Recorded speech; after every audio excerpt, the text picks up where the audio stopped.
یا صادق گفتنی برادر بوده می 5 و 6 ماه رسید کار بار میکنه همه گریبی میفروشه خیلی بس وقتش میگیره آدمی نو همه جنگلچه به جنگلچه گریبی کوفته میره گجای دگون میشه. навор сохта шудагии бо дастгирии сайти 1xbet дариҷа коэффициентҳои зиёд ва бонусҳои гуногуна меёбем ки силкаш дар комментария. ҳамчунин агар бо промокоди ёвонӣ шумо регистратсия кунед барои пардохти аввалин тон 6500 рубл бонус медиҳанд. یا سلام علیک برادرای غریب شیر محمد.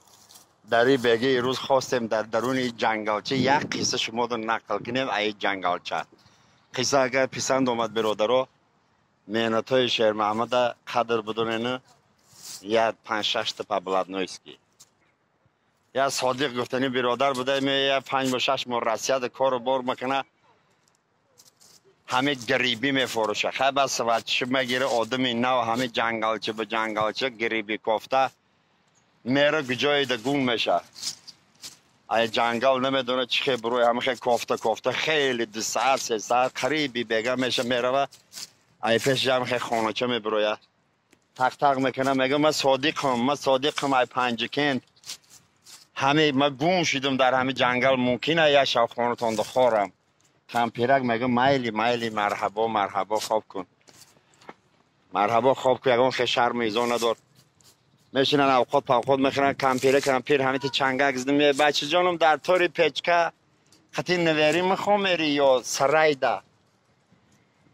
صادق فکر که در نگاه گفتن نویرش مایده باشه ای شطه میزنه شما گری که نگر تو غوری نمیگیری نه گفتن ماما میرم همون سرایده خواه میرم. کمپیر میره و دری سرای هوی میکنه صادق خمه دروره صادق خیلی میزنه خواه سهر بر وقتر میخزه خیلی دیره و نیچ خیلی اخی بیخی کلودیست یا دختر است دیگه خیلی موی سر یعنی مقدله و دعو و پاکوف که همه خیلی بزدی اندر عالمین پیش میگه میبخشی دختر جان شما کین میگه من نویری همه کمپیرم. صادق هم خیلی وح میگه جاش ده میشینه میخزه میگه چوکت شما کین میگه من همون دلبیاب ای سرای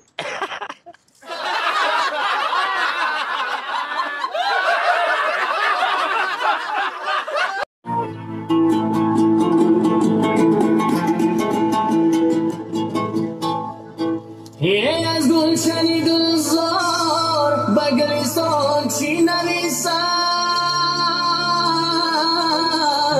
من خود غریبم به غریبان چی نویسم.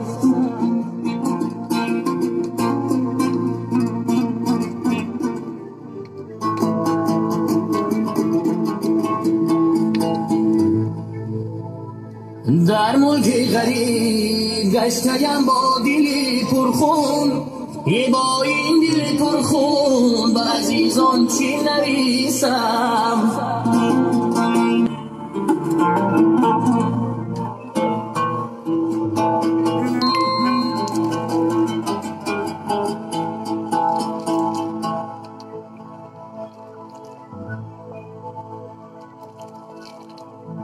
در غریبی عمرم مثل باد رفت و پیر شدم در غریبی عمرم مثل باد رفت و پیر شدم در خیالی زندگی بودم و دلگیر شدم.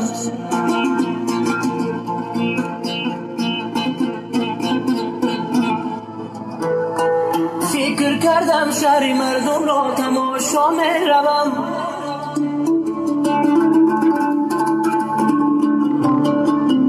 فکر کردم شهر مردم را تماشا می روم لیک در این جنگل و بیشک شو در زنجیر شدم.